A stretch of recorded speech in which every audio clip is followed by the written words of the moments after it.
everyone. I decided to come in here and share a couple thoughts. I'm not entirely sure about what, really. I mean, I think I have an idea. Well, definitely something that I do want to share is that a lot of friction can happen when you're either very similar to someone, but also when you're very, very different, like the INFJ and the ISTJ. The issue happens when either one or both can't genuinely appreciate the differences and aren't willing to work together based on those differences to allow themselves to complement each other, and when you guys are both very stubborn. So I want to mention something. The Myers-Briggs personality types offers insight into just one aspect of people. What is wise is to consider a bunch of other things. With caution, of course, you have to also remember that humans are not that predictable. And so even though these tools help us see what the known tendencies are for certain people based on personality traits, we always have to remember that in the end we are human and we're going to do whatever we want. We could plan and plan and plan and plan and plan. We can know everything. But at the end of the day, if something is off, you might just react completely different. That does not align with the Myers-Briggs, that does not align with your zodiac sign, that does not align with your whatever it is. So I like to consider a bunch of things and always be prepared for the curveball, if you will. That being said, though, Myers-Briggs, take it in. Zodiac signs, take it in. I don't even know exactly how that works. Like, why is it that your zodiac sign is based on the day you were born rather than the day you were conceived? I see a lot more happening with the day of your conception, but somehow, for some reason, the day you were born and the way the planets were in alignment on the day you were born continues to follow you for the rest of your life. That's very awesome and magical.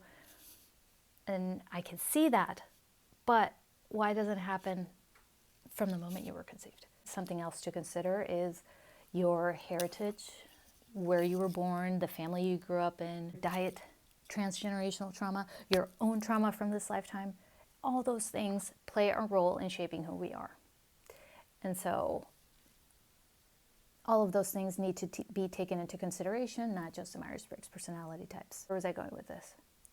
Difficult relationships have a lot of potential for your personal growth. Sometimes it can stretch you out so thin that you want out. Now, definitely get out if you're being physically or psychologically abused, for sure. But yes, difficult relationships call for growth. And I think INFJs in particular should be all for that. But we're not, right?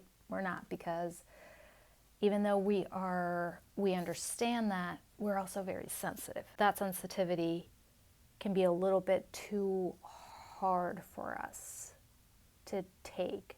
We absorb everything. It would be nice to be seen and for them to understand what's in our head.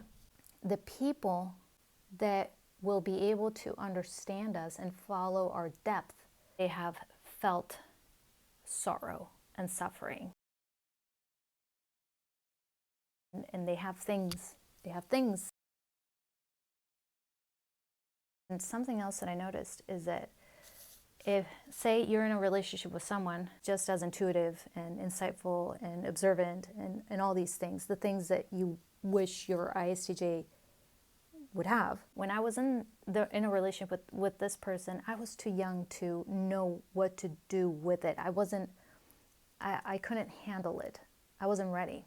But everything happens for a reason. This person had a lot of issues. I mean, we all have issues, but this person had a very difficult upbringing, which made them great philosophers and made them very attuned to people's emotions. Suffering can be a great catalyst for awakening, not enlightenment, but awakening. You start asking questions, trying to figure things out. But when you're in a relationship with someone that has a lot of emotional issues, a lot of psychological issues, or whatever, at least for me, what happened was that this can be good or bad. I don't know. It could be both good and bad.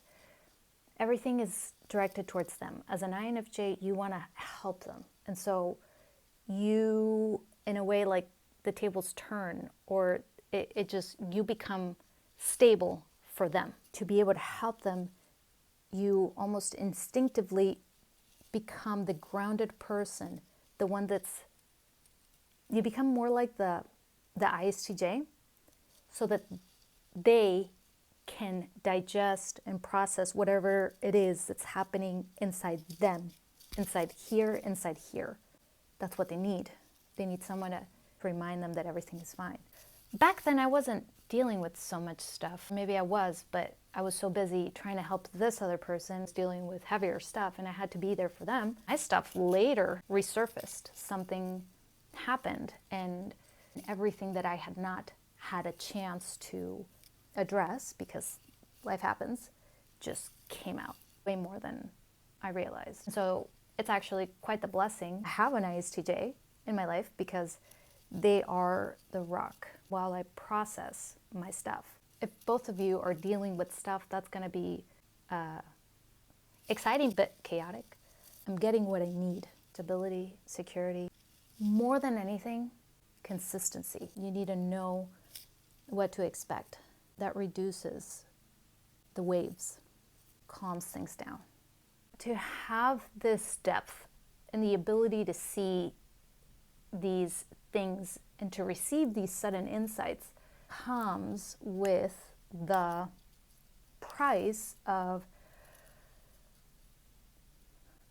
being open to feeling everything, or to sense, to pick up on everything, people's intentions, what people are probably thinking. And I'm not a fan of assuming, and I think it's wise not to assume, but I can't help it. My brain does that as survival, trying to kind of like pick up threats. But I found, by observing myself, I try to observe people, what they say, what they don't say, what they do, what they don't do. Not with everyone. The people that I care most about, I do. Because I want to try to pick up anything off. My life taught me to pick up that tool. So I kind of developed that habit of doing it, and it's become really sharp.